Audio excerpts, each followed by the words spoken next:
Hello everyone, what's up and welcome back. If you're new here, I'm Liz.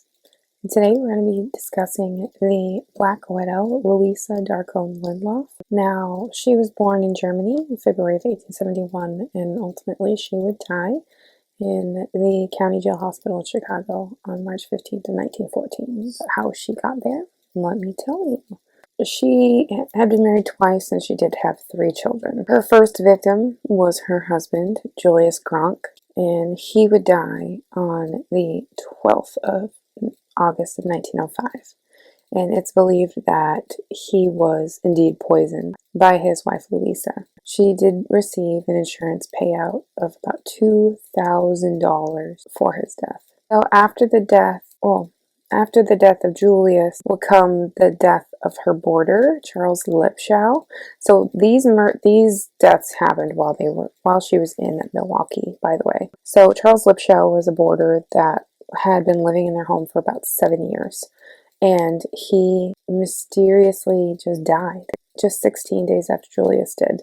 Interesting, right? Louisa would receive about $550 of an insurance payout due to him being a boarder, and she also reaped the benefits of his $15,000 inheritance during the time that he lived with them. So fast forward about a year, in 1906, William Lindloff, her second husband, became a part of her life, and they would marry in November of 1906. They would be happy until another death would occur. This would be the death of her daughter Frida from her first marriage. So Frida Gronk was about 22 years old at the time of her death, and it's believed that she was poisoned by her mother.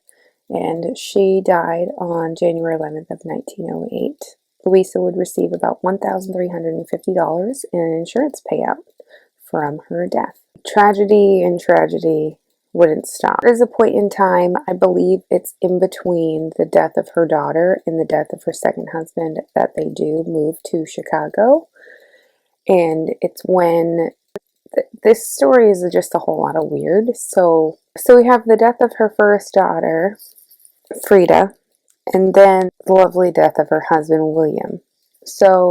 And we also have the death of her brother-in-law, John. So John died on October 17th of 1908, and his beneficiary was, in fact, Louisa. He would profit and make about $2,000 off of his death. Fast forward to 1910, William Lindloff would die after a quick and sudden illness, and it's believed that he was poisoned by his wife. This happened on August 3rd of 1910. So for the death of her second husband, she would receive about $1,625 in an insurance payout. And this is where things kind of get a little funky, just still a little bit. Her next victims would be her remaining children, a baby, bring up to speed as to why, and then 2 other women. Alma Gronk would die in 1911, on August 4th of 1911, and Louisa would receive a payout of $2,300 for insurance, and then Arthur Alfred would die after super sudden illness, and he would die on the 13th of June of 1912, and Louisa would receive about $3,375. There would also be an infant child of Mrs. Bertha Nell that would die when she was just about 5 to 6 months old. It depends on the newspaper clipping you look at, whether it says she's 5 months or 6 months, but most of them say it's just shy of 6 months in life, or about 5 months. And then finally we have the poisoning of Sadie Ray and Catherine Dwy, and these happened in May of 1912. So it's just kind of like Arthur died a month after these poisonings, so it's kind of like domino effect about what's happening. Well, so Louisa would be arrested on June 14th, 1912, literally the day after her son Arthur died. She would be arraigned on June 17th of 1912. Her charge was in the poisoning death of her son, basically. So when Arthur's autopsy report comes out on June 19th, it shows that he has extreme levels of arsenic in his system. Hence why they believe that she poisoned him. But that's not all. They started investigating the deaths of the 4 other family members who had also died due to mysterious circumstances. Now, I'm not sure as to why they didn't why they wouldn't investigate the 5 deaths, because it would be both of her husbands, her other two children, her daughters, and then her brother-in-law, but I digress. So Louisa would be held without bail after going in front of a grand jury on the 2nd of July of 1912, and her trial officially began on October 25th of 1912. Oh, this is when the loveliness of this comes out. So it's during her trial when her background of a seer comes out. She was known in the area of Chicago of always having about a $500 crystal ball and being a spiritualist, medium, and a seer. So Louisa would become extremely adamant about being innocent, and she would refute any allegation that was against her during this trial. Well, what a crazy story, right? Well, it just keeps getting better. So Louisa would go on to say that she was being accused of putting her faith in just her crystal ball, even though she was counseled by the spirit world with her crystal ball. Yes, you heard me right. Being counseled by the spirit world. So she also would state that she would gaze into the depths of the ball and read messages that were hinged around the future.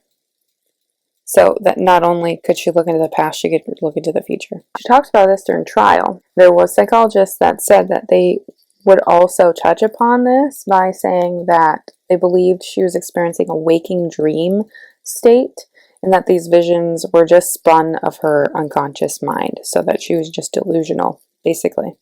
She also believed that she was convinced that she saw her enemies in the kaleidoscope of their deaths when she was veering into her crystal ball. It also was a well-known fact in Chicago that she would have seances in her home. And what is ironic is that an informant for the police was actually one of the attendants at her seance. So the police were already on her trail, and they had somebody infiltrate her seances at her home. So nice, right? So people who actually attended these seances in the court case said that these deaths were premeditated. This is why we circle back to Miss Sadie Ray and Mrs. Catherine Dwyer. If I said Dwyer earlier, her last name is Dwyer. So these two would actually be witnesses for the state and would become deathly ill after they had a meal at Mrs. Lindloff's home. Now, it is said that Louisa actually predicted that Miss Sadie Ray was going to die on the exact same day that she got sick. And Mrs. Dwyer had severe nausea and extreme abdominal pain. And this meal happened just weeks before the death of her son, Arthur. So, you remember that baby I was telling you about? Well, Mrs. Nell, or Mrs. Bertha Nell, had Mrs. Lindloff at the birth of her child. So Louisa stood in as a midwife. I know, quite uncommon times at this time, right? So it was said during her testimony that about 3 weeks after her child was born, her legs were coming together, or like staying still together, which I guess is a sign of, or early sign of bone decay. And unfortunately, her baby would die at only 6 months old. Well, apparently this death was just a test to kind of see how far her poisoning would go. And the second experiment with this would unfortunately be the family dog. Her boarder, Charles Lipshaw. He wasn't just a boarder. Oh no. It was said that he was her lover. And in order to rid herself of anything that was around her, so maybe he knew what had happened, she killed him. What a nice lady. So prosecution will point out that with all of these deaths, the culmination of insurance payout she would receive is about $10,650. That's not including the inheritance from Charles Lipshaw. If you include that, it would be about $25,650 that she had received due to the poisoning deaths of these people. Louisa denied having any rat poison in her home or any other type of poison in her home, but this was completely bogus because when they searched her home, they indeed did find rat poison, mercurial poison, and several other bottles that were actually labeled poison. And the fact that being poison would be further pointed out after the bodies of her 2 dead husbands and her 2 other children were exhumed and tested. Arsenic was found in the body of her daughter Alma. With this conclusion, Louisa was also charged in the death of her daughter as well. Ultimately, Louisa would be convicted in the case of her son's death on the 4th of November of 1912, and she would be sentenced to 25 years in the state penitentiary, where she would stay until she would die on March 15th of 1914. So prior to her demise, she did refuse any medical treatment, It is believed that she did indeed have intestinal cancer and refused any help. She just wanted to be by herself and die. What is also ironic is that she was in the same prison as somebody that I just covered. She was in the same prison as Louise Vermilia. What are the odds, right? So strange.